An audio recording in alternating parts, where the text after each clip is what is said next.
Alright, YouTube. It's been a while for many things. Okay, let's get into it. So, social justice warriors.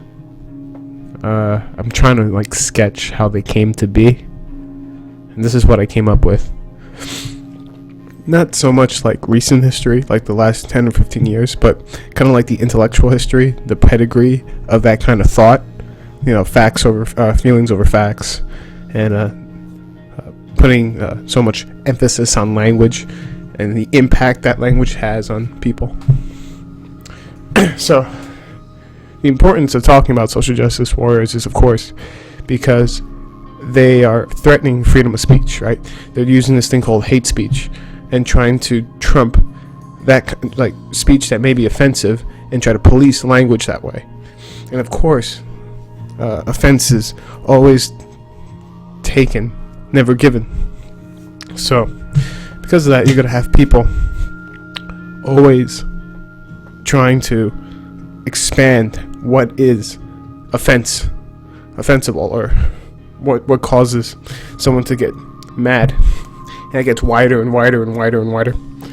Next thing you know, almost everything. Then you got to watch out what you might say. And then true privilege can come about because you can have people be racist. You can say black people can be racist, but white people can't. And that's true fucking privilege. So this is a huge issue. I usually don't like talking about very recent things, even though I just don't, but whatever. I've been sucked into it, right? So we have to understand their intellectual origin and understand why the people who gave birth to that kind of thought, or who formulated that kind of thought, would have never accepted its ultimate outcome of having it limit freedom of speech, because these people relied on freedom of speech in order to say what they were saying, because it was offensive at the time, because it challenged notions that were taken for granted at that given time.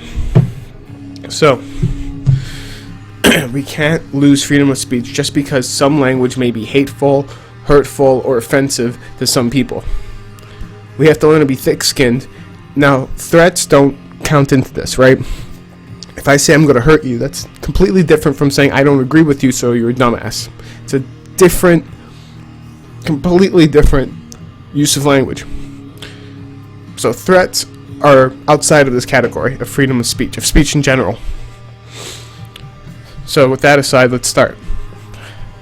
Okay, so I'm assuming some of you may know about basic philosophic history, like people and stuff, like certain big names, big wigs. But for those that don't, I'm just going to assume you kind of don't, because I don't really have to get too much into it. But there's this guy called Kant, right? Immanuel Kant. And he was a philosopher in the, I want to say either the 17th or 18th century.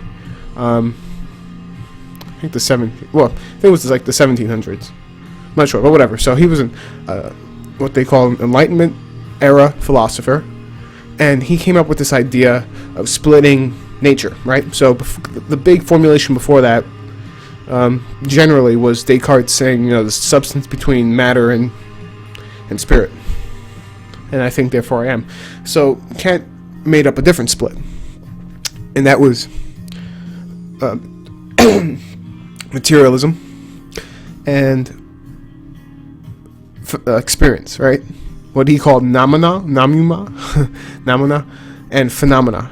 And lots of us have heard the word phenomenon today. That's where it comes from. So, kind of split it, and philosophy also split. And then you had philosophers more concerned with namuna, like John Stuart Mill or Hume, and then you have ones that weren't so interested in it, like Hegel, and we'll talk about it in a second, Husserl. Now, there has been some ways to try to attempts to try to reconcile these two approaches. That's kind of like pragmatism, basically. Pragmatism is people like William James and John Dewey. So pragmatism is trying to say whatever works, just go with it, and that'll be true for you. Which is, I think, uniquely an American philosophy. This idea, whatever's practical, do it. If it works for you, then it's your reality, it's true. And I adopt this to some extent. Like I said, it's uniquely American. our intellectual gift to the world of philosophy. Okay, so, but nevertheless, there still was a divide, even though people try to reconcile it. And you had basically this divide get very defined clearly. Kant divided nature, where this divide in like approaching the best way to study nature was really defined by this guy named Husserl, which was early 20th century. This guy from Central Europe, I think German or something, I'm not sure. But he basically came up with this idea of phenomenology, which was, instead of studying nature, we do something called bracketing, where we look at our experience and we because we take for granted that there is an outside world. And he says, look, just kind of suspend that belief, like remove it for a second, right? And just assume that there is no outside world. Now just the experience you're having, try to describe what it is for yourself, like how you see it as from the first person perspective. Just take it in that way. And so you see, this is kind of giving the roots of my feelings, because it's giving primacy or importance to how you experience the world over these objective materials and facts and whatever structures, processes. So necessarily, he wasn't trying to denounce other forms of investigation. He was just trying to formulate this one, which is important because we all have experiences, and we can't really, they're kind of immutable. I can't share my experience completely with you, and you can't share your experience completely with me. So that just doesn't work out very well. So we do need a way to study it somehow. Now, is it fruitful? Is it practical? Those are good questions. But we can assume, at least right now, that we need such an approach, and people got to at least try. So whatever. So Husserl tried this out, and he shifted the concern to phenomenal experience. Then we had the next round of philosophers called the Existentialism and Absurdism. And these guys basically came up with this idea that, look, reality is what you make it to be. And in the case of absurdism, they said you really can't form reality. You can't really find out what your true purpose is anyway. You just have to live life, which was, symbolized by Sisyphus pushing the boulder up the hill just to have it come down again, and then he just push it up again. And they're saying we have to assume he's content with what he's doing, and that's us pushing that boulder up. So basically saying there is no meaning to reality. You may make it, but it may be still absurd. So there's really no way around it. So, which was pretty cool. And a lot of people still take this into account with their own lives, especially the existentialism part, not the absurdism part. At least I would, because it is absurd. But there was another generation beyond that of philosophers and thinkers, and they encompassed something called structuralism. So they kind of took the stuff of phenomenology, of putting experience over like matter and material, and went to try to investigate why people are the way they are. Like, why do we conform? And so they came up with this theory of structuralism, which was like, they also took the idea of existentialism that we kind of create reality. So we create reality and the primacy of experience, right? Put them together. You create structuralism, and what structuralism is an idea process, right? It's a philosophy. Is you're trying to look for like a third order, something between abstract ideas and material reality, which shapes our social relationships and behavior in general. And this, of course, is discourse or language, basically interpersonal relationships. So they believe that basically discourse, the scripts we live by, pretty much make up who we are and how we behave and can predict things about us. So you see, this is really important right now, because now we're getting another element of the SJW, the importance of offensive language. If you believe that language is what basically makes up human behavior, as opposed to anything else about human behavior, like genetics or unconscious cognitive processes, if you just believe language is what does it, then of course you're going to put so much importance on if someone says something offensive, because oh my god, if you offend someone, that's like the worst thing you could do, technically, because you're thinking, well, discourse is really important, so you can't just tell someone they suck.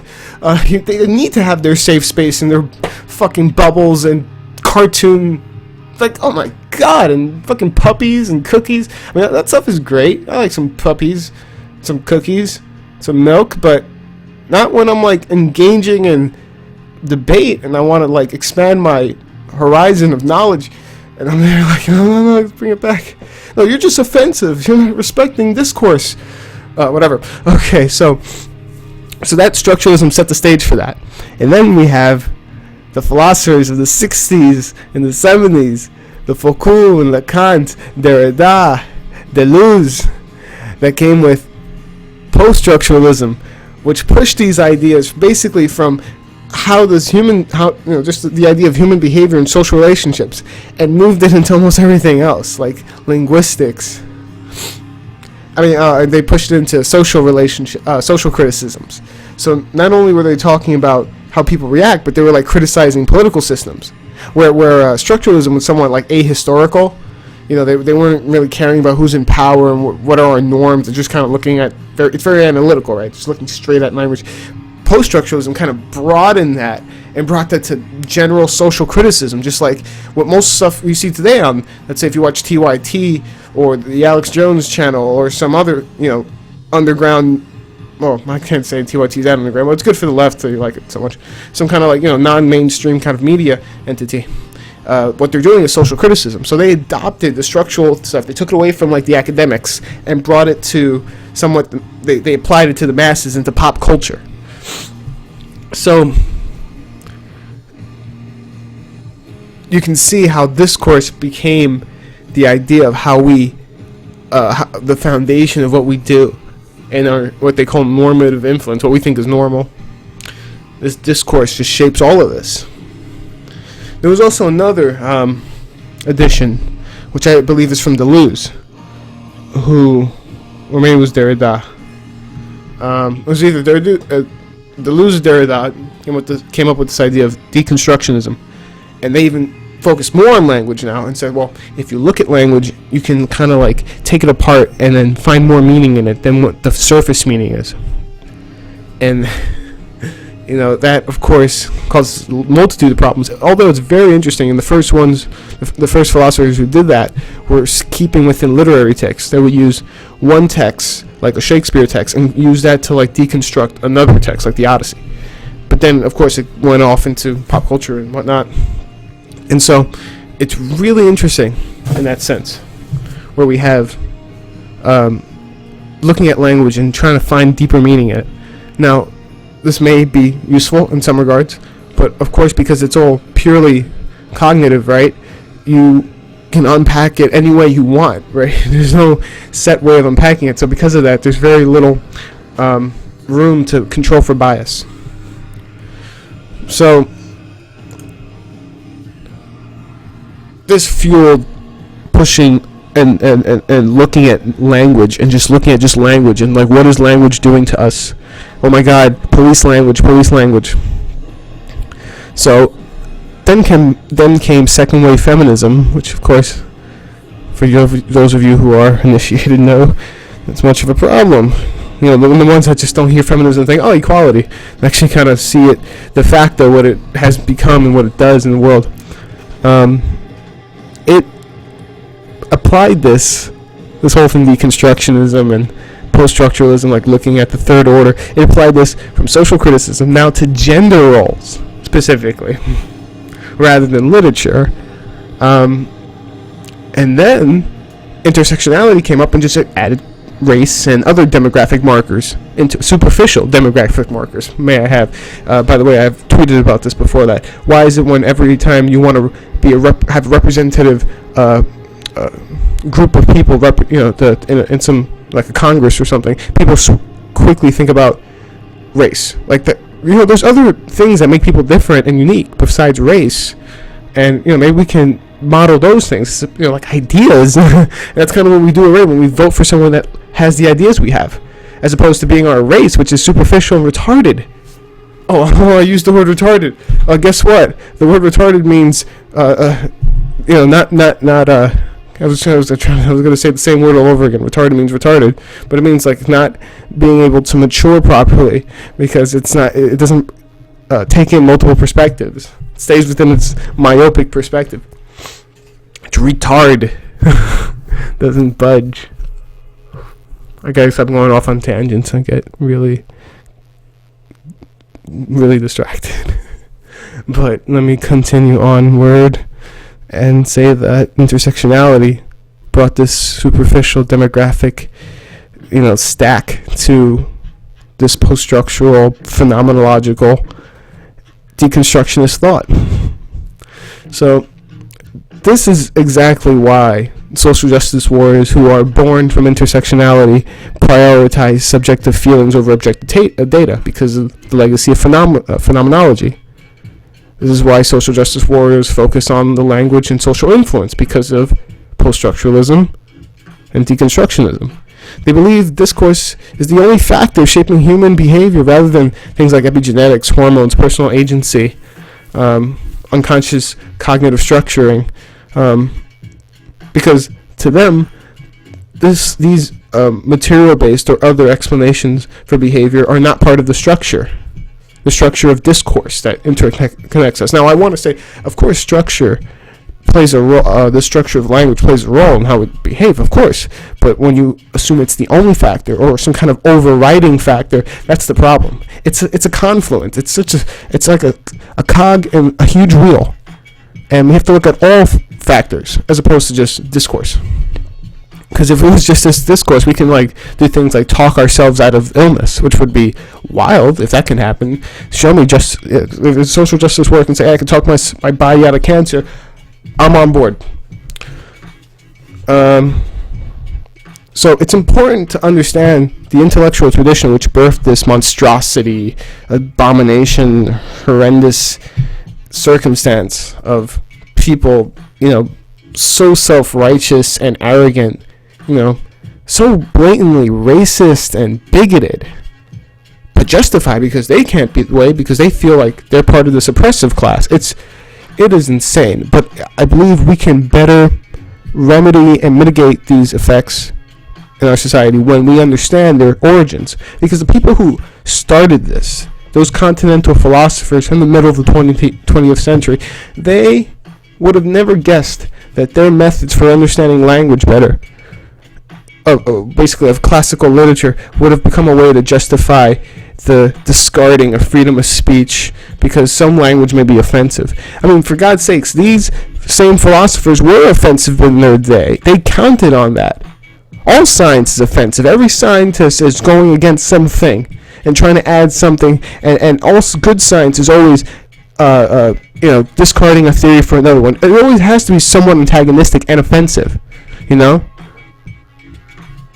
And to just take that away is a huge problem.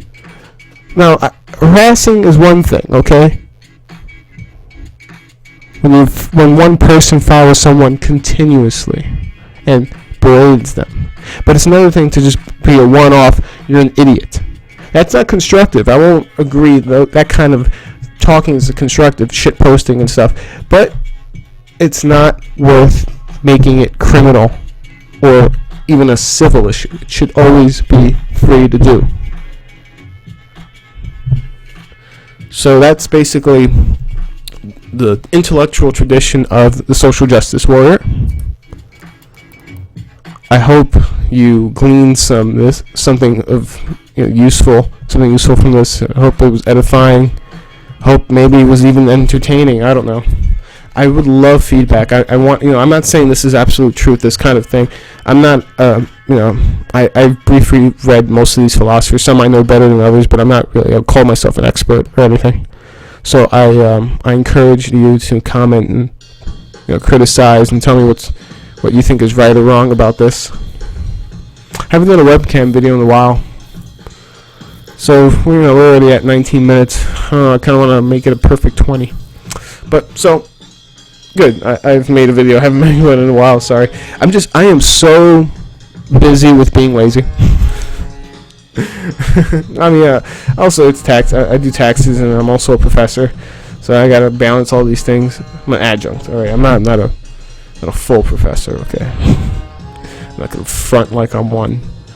Not about that, all right? So, but please tell me, we got to really remedy this problem of social justice. We see where it comes from. We can understand it. And we got to understand where freedom of speech is integral to a functioning civilized society. So, thank you very much for listening.